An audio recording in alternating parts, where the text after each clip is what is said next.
Today, we explore the important role of emotions in extraordinary states. Welcome to Exploring Possibilities, where we explore ways to raise our vibration and expand our experience of life. Mario Rosales and I really appreciate the time that you spend with us each show, and we hope that you benefit and expand from what we talk about here. If so, can you do me a favor and tell your friends about the show? We'd love to continue to grow our audience. We also appreciate your financial support at journeyofpossibilities.com/support.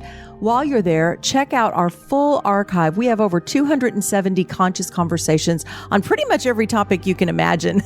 That's at journeyofpossibilities.com. And joining us in just a moment is Michael A. Jower. Hi, I'm Mario Rosales. I am the producer of Exploring Possibilities. I actually do IT work. I do website design. I do remote support. You know, one of the things that I've been having recently, I've been working with people that are on Wix. And at the beginning, even I had the idea that Wix wasn't that powerful, but as I started working with it, I found out that there is so much more in there that we are not taking advantage of. We're not taking advantage of its database functionality. We're not taking advantage of their autoresponders. And a lot of this comes included for free in some of their packages. I've learned the system very well to the point that I can train you on how to do it. Or if you ask me to do some complicated task, I can design it for you within Wix. Then after I'm done, I give you the training on how to use it. And then if you have any troubles, you can always call me. Thank you. I am Mario Rosales, and you can reach me at mariorosales.com. Let me help you out wherever I can. Thanks. Michael A. Jower is a writer, speaker, and researcher on the intersection of mind and body, emotion, and spirituality. He's previously co-authored The Spiritual Anatomy of Emotion and Your Emotional Type. Today, he joins us to discuss his latest book, Sensitive Soul, The Unseen Role of Emotion in Extraordinary States. If you'd like to pick up a copy of this, we appreciate you using the affiliate link right here in the podcast description. We actually get a small gratuity at no additional cost to you for that. Michael's also been published in several journals, and he regularly blogs Feeling Too Much for Psychology Today. You can find him online at michaeljower.com, and we welcome you now. Hi, Michael. Sheryl, how are you? I'm doing great. Thanks for joining us today. It is a pleasure. I really appreciate the opportunity. I really enjoyed your book. I read a lot of books for this show, and this one had a lot of different relevant topics. It weaves some things together that I wasn't quite expecting. So if for anyone that's interested in where science and spirituality meet in this physical experience, this is a great read on the power of emotions. I want to start out with a personal question for you. How did you come to dedicate so much of your life and energy and research into the role of emotion? Was it a personal experience, or what intrigued you into that? Well, first, I never really expected to go down this path quite as extensively as I have. It's been very rewarding. I've learned a lot as I've tried to, convey a lot of what I've learned over the years to my readers. It's been a wonderful exploration, but it was completely unanticipated. I think I'm sort of inclined to try to figure myself out as well as other people. And as we'll discuss, I'm sure in due course, there's a whole range of people, some of whom are more conversant with their emotions, what they're feeling, than others. And I'm on the scale, the side that you're having to try to figure out what you're feeling, that it's not quite clear. So it's always mystified me to an extent. I've gotten better at it, Sheryl, over the years, significantly better. But I think that's sort of a personality characteristic that's pushed me in this direction. The other prompt was many years ago when I was working with the U.S. Environmental Protection Agency. I wasn't on staff, but I was supporting an effort of theirs through a trade association representing office building owners and managers, and looking into, of all things, indoor air quality and people's complaints about sick buildings and so-called sick building syndrome. And this is what I was doing professionally at that time. And as I talked to people who'd been affected by, or said they'd been affected by, sick building syndrome, it occurred to me that the kinds of things that they were sharing had very much to do, perhaps, with some inherent sensitivities on their part, which were kind of a revelation to me, but seemed to start to form a pattern, and that really lent itself to further investigation of people's makeup as individuals and how different things affect different people differently. Emotion is kind of a thread that seems to tie much or all of that together. That's really interesting. That is like the last explanation I would have expected to hear as to how you got into all of this. But I think it's awesome that you did, because I am a sensitive soul, as you name the book. I am a very sensitive person. And I think, as you mention in the book, you actually at one point say you think we're all born that way and we kind of shut it down really to fit into the world and the way the world expects us to be. And because we don't know what to do with it, walking around open like that. That really intrigued me about your book. And I think in that part you were talking about autism, but this book, what was your main intention for this book? The intent is really captured, I believe, in the title, Sensitive Soul.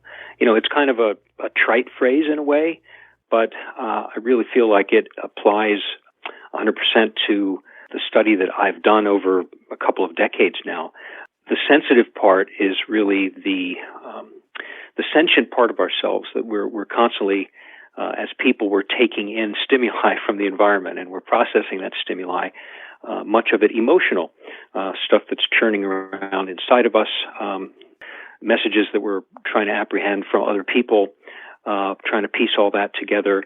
Of course, the five senses that we know and other senses, such as it's called proprioception, which is not appreciated so much, but it's the vestibular sense. It's really trying to put together the body's figuring out where it is in space.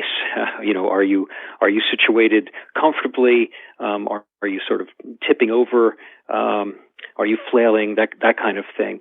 So there are other senses besides the five senses, and all of that together constitutes what I would say is our sensitivity overall. The soul part, of course, is our spiritual nature, which I contend is tied to the sentient part of us and the emotional underpinning of it all. So the term sensitive soul really coalesced for me as a nice shorthand way to pull together the enterprise that I've been about and what I think people really boils down to what we are as individuals, are sensitive souls. I like that explanation. The book takes some interesting directions, and one of the things that pretty early on comes up is the topic of boundaries. Thick boundaries, thin boundaries, that whole where does your space stop and mine start, coming into my space, tying all that into the purpose of the book. Do you want to talk about that a little bit? Yeah, I have been privileged, I think is one good word, very fortunate to have bumped into and started up conversations and been the beneficiary of contacts with a lot of different people in a lot of different fields over the past, 25 years at this point, from the time that I really sort of dedicated myself to this kind of exploration. And one of the foremost people, Sheryl, that I have ever met is a fascinating guy by the name of Ernest Hartman.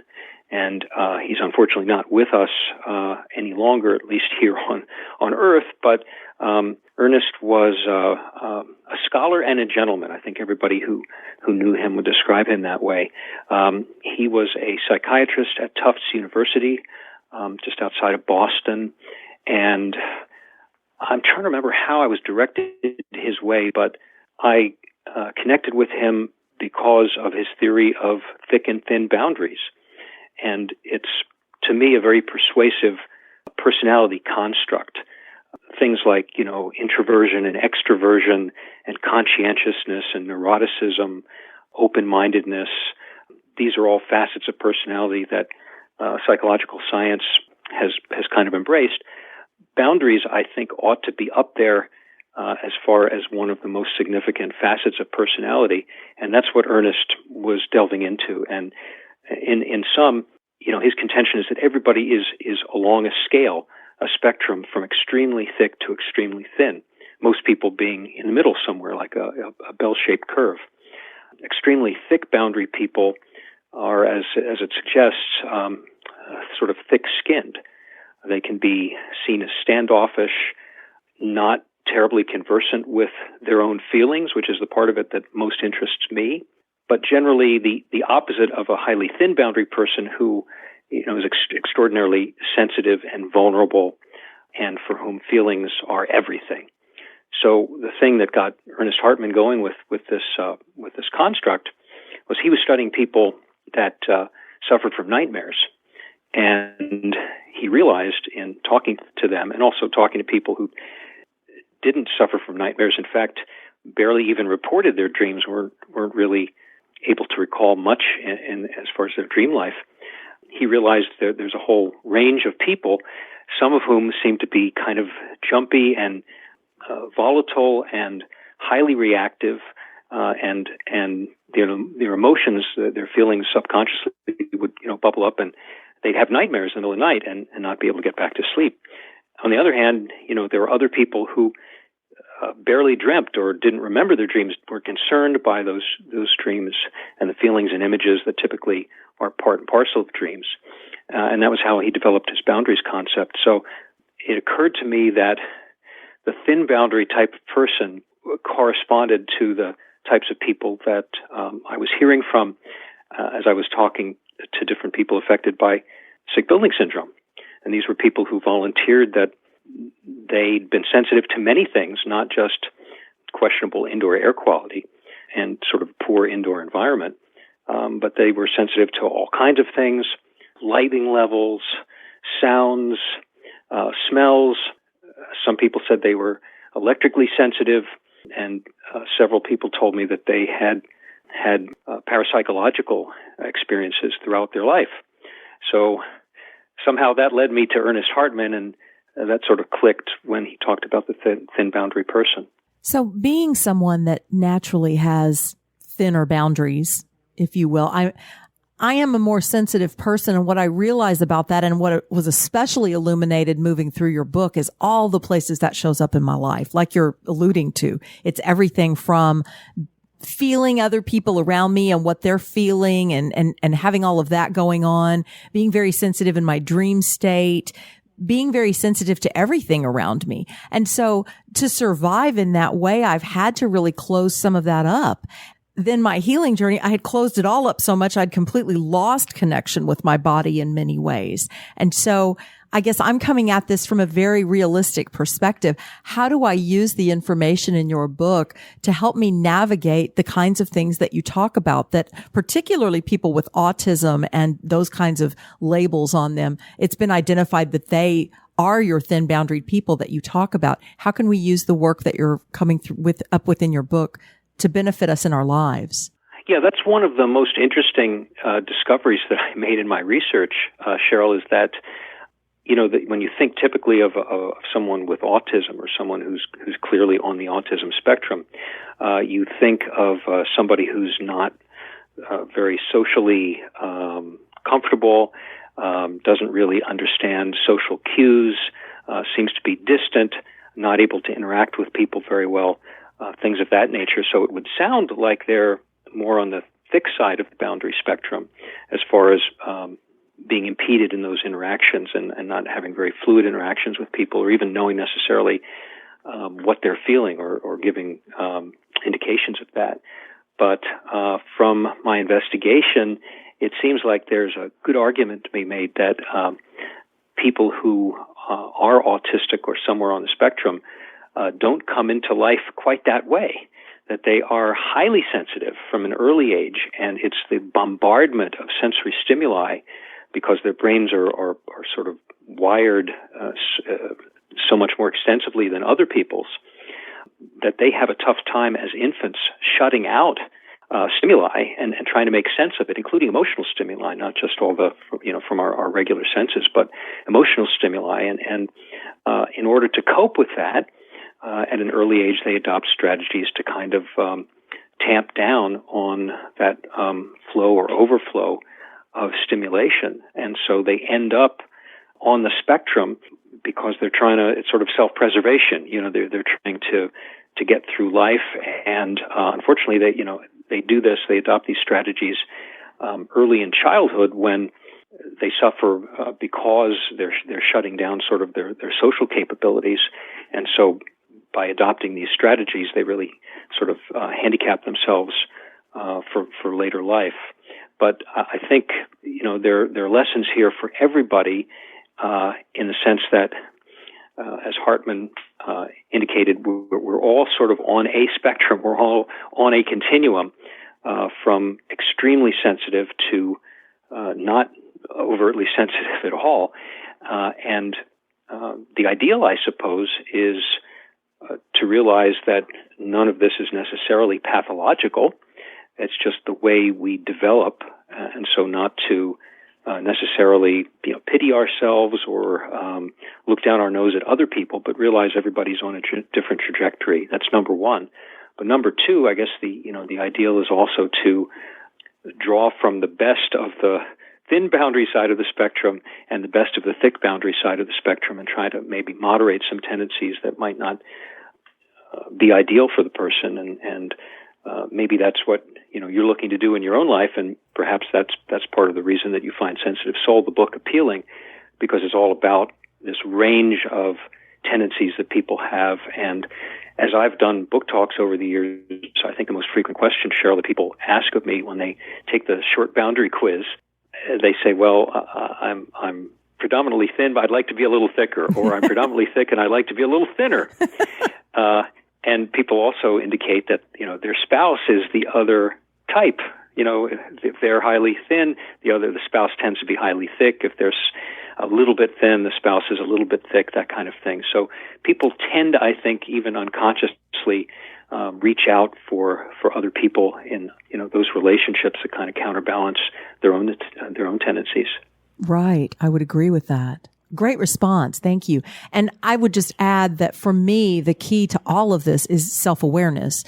As I become aware that I am feeling certain things, picking up certain things from a situation, I can then do whatever self-care I need to do to moderate that, to take better care of myself so that I can be comfortable in these different situations. And that is a lot of work, honestly, to stay that self-aware all the time. Most of the time, I'm not that proactively self-aware. I'm working on it, but I'll be in a situation and realize I'm completely overwhelmed and I'm feeling drained, and I've got all these cues going off to let me know I've let myself become absorbed in the situation too much, and I need to thicken up my boundary or step away or do what I need to do to take care of myself.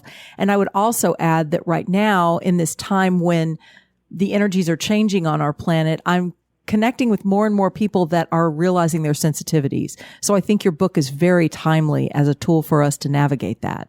Yeah, your point is right on the mark, that it's easier said than done. I mean, sometimes life comes at us so quickly that the last thing we are is self-aware, because we're rushing to do, 20 different things. And then at a certain point, the body mind, which is the term that I like to use, I didn't coin it, but I use it a lot, because we're kind of unified in that way. The brain is not separate from the rest of the body. Right. We're not, brains just kind of walking around, as robots or something. We're embodied individuals. And so there's a lot that's going on in us, but we're not always aware of it because we're constantly doing, at least many of us, and it really helps to be able to read and get perspectives like this, so that people can recalibrate and get to a place that they're happy to be. Yes. Definitely. Well, and speaking of the body, one of the things that I had flagged that I wanted to discuss with you is where you talk about the gut's own nervous system, as you call it. And so there is our other place of picking up and being thin boundaried and absorbing everything. I feel it in my gut before I feel it anywhere else. So can you speak to that a little bit, please? Yes, the mind of the gut, the enteric nervous system, a whole area that I guess people are beginning to read about, with the term gut microbiota, I guess. I'm not sure of the pronunciation, but the microbes in the gut. And there's as much going on down there as there is in our upstairs brain. It is really its own self-contained nervous system. And yes, it's involved in digestion, but it's also involved in our immune system, and it influences our behavior. There are so many messages going from the enteric nervous system up to the brain. There are information molecules that are going back and forth, and there's a lot more information actually that's northbound, you might say, including serotonin, which is a very important element in depression, for example. I believe 95% of the serotonin that's manufactured in the body is manufactured in the gut and then circulated elsewhere. So the popular conception is that the brain is, the director of all the body's functioning, and what we're learning from the enteric nervous system is that quite possibly it's the other way around much of the time. So when we get gut feelings, when we have intuitions, when there's just something that tells us things aren't quite right, or it gives us some other slant that isn't purely mental, it's likely that the enteric nervous system is playing some sort of role. So again, we're much more complex creatures than we typically think, and that's been some of the most rewarding exploration that I've done is learning about the enteric nervous system, which I had no idea 15 or 20 years ago that it even existed.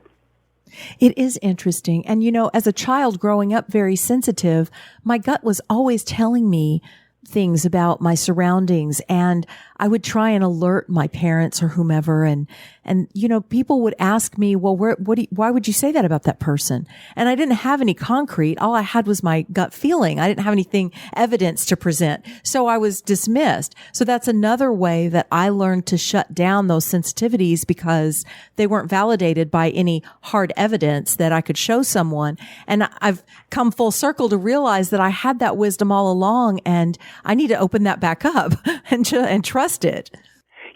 Yes, and you're fortunate that you've come to that realization kind of as a natural progression. A lot of people live their life in their heads pretty much, and they take conventional wisdom for kind of fixed truths about everything, and they don't really necessarily question what the prevailing wisdom is. And fortunately, the prevailing wisdom in many respects is changing. I mean, we have as a society, much more holistic perspective now on what it means to be an embodied human being, although science, and mainstream science in particular, still thinks that the brain is kind of everything. And fortunately, we're moving away from that, and I think as we are, the perceptions of people who are on the thin boundary side of the spectrum, or are more highly sensitive, as you mentioned, they're gaining appreciation. In fact, there was a book, I think, just a few years ago. I'm trying to remember the name of it, but it was written by a woman who's a self-described introvert. And the book is kind of a surprise bestseller because it was called Quiet. That was the name of the book. It was about being a quiet, introspective person, and how those sorts of people are kind of, their capacities are denigrated, and they're passed over for promotions, and they're overlooked in meetings and things like that. And that book shot to the top of the bestseller list. So there's clearly an appetite for a changed and widened view of human nature. That's what makes it so exciting about being alive right now, I think, is that we are becoming more aware and expanding our understanding, and realizing that just because we can't explain it doesn't invalidate it, that maybe we haven't explained it all yet. And I think that's the beauty of being alive in this age. I want to touch on another topic that you talked about in your book that was really interesting. You dive into synesthesia. You want to talk about that a little bit and its role in your research around the Sensitive Soul book? Yeah, we mentioned autism, and synesthesia is another condition that people may very well come into life with. It may develop in the womb, as I think there's a great deal of evidence that autism does. Autism may express itself later on, but the seeds of it are there probably before birth.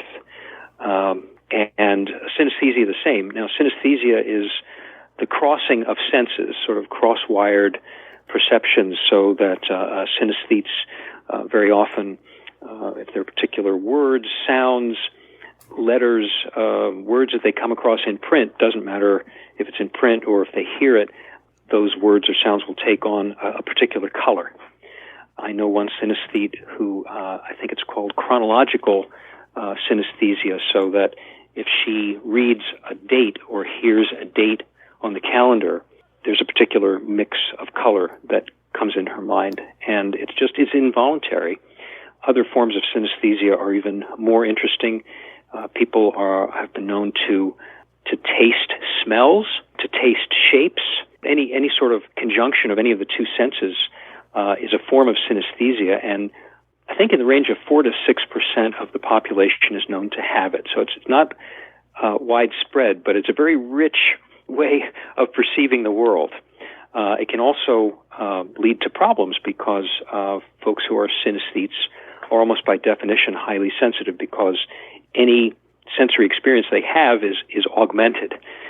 So going to the supermarket, for example, is difficult for a lot of synesthetes. And there is a cross between synesthesia and autism. So there are some autistic people that are also synesthetes. It is a genetic condition. It's known to run in families. Autism, not so much.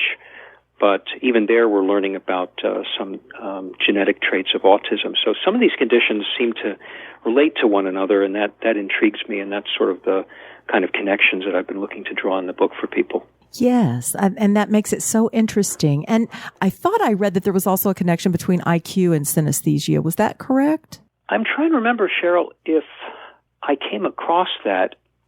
There very well could be, because every synesthete that I've talked to, seems to be highly intelligent, right, and very self-aware. It's just I can't put my finger on a particular study or statistic at the moment, but it does jive with my personal experience. There's just so much to learn, and I can see why you've had a lot of fun doing the research and learning and exploring to put these books together and share with us what you come across. Another topic that you touched on about birthmarks and the remembered lives of others, that was a really interesting chapter about, well, I don't want to share it. You share it. You could do a better job. You're the author.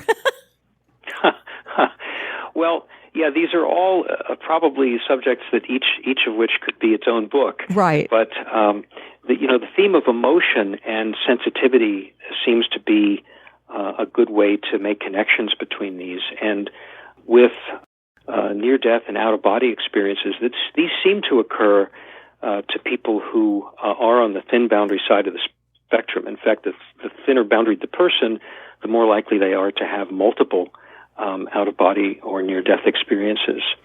So there is clearly a connection with boundary type. And the recollections that children have, this is not relating to out-of-body or near-death experiences, but young children will on occasion remember someone else's life very, very vividly, as if they were that person, which raises the question of reincarnation, which is an intriguing question. Sometimes people will sort of jump to that conclusion and say, well, if this particular child is remembering someone else's life in such detail, they must have lived that life themselves, and it's evidence of reincarnation of the soul. I'm not certain of that at all. I think there's at least one other possible explanation for it, which to me relates to the emotional trauma that seems to have been invoked in these remembered lives. So that I think there's a study done at the University of Virginia amalgamating all thousands, I think tens of thousands of studies of children. Maybe it's not quite that many, but it's in the thousands that have been studied by folks predominantly at the University of Virginia, and 70% of those cases involve some sort of violence, a violent end to that person's life. And you can imagine emotionally, if someone's in a life or death situation, what that might mean, and sort of the physiological stress that goes on. So I look at it from the standpoint of physiology and neurobiology and what could be happening in the body-mind that might generate, in effect, a snapshot of a person's demise or a person's life leading up to that demise.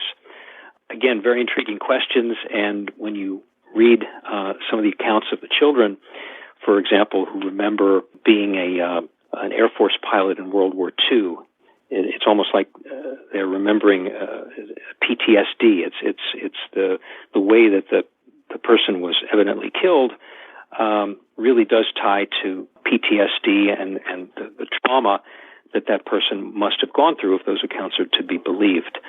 So there's a lot to unpack, Sheryl, in short, and I try to do a lot of unpacking in a fairly short space in the book. You do. It's not a very thick book. It's not, a daunting thing to pick up to read, but yet I found myself reading a little bit and then putting it down and really letting it absorb because there is a lot in here. I don't think you talked about it in the book, but as I was listening to you just now, I was reminded of an interview I did with a gentleman out of California on the field of epigenetics. And I don't know if you've looked much at epigenetics, but it's where that trauma has been passed down through the DNA. So a person might not understand why they're afraid of heights and then come to find out they had an ancestor who fell from a great height and was killed. And so around the same age, they become afraid of heights or what. It was a really interesting conversation about, again, the role of emotion in the body and things that we can actually inherit genetically. Yes, I do address that in the book. I would say there's a full chapter devoted to epigenetics, but I definitely am aware of the term and have used it in a couple of instances in just the way that you mentioned.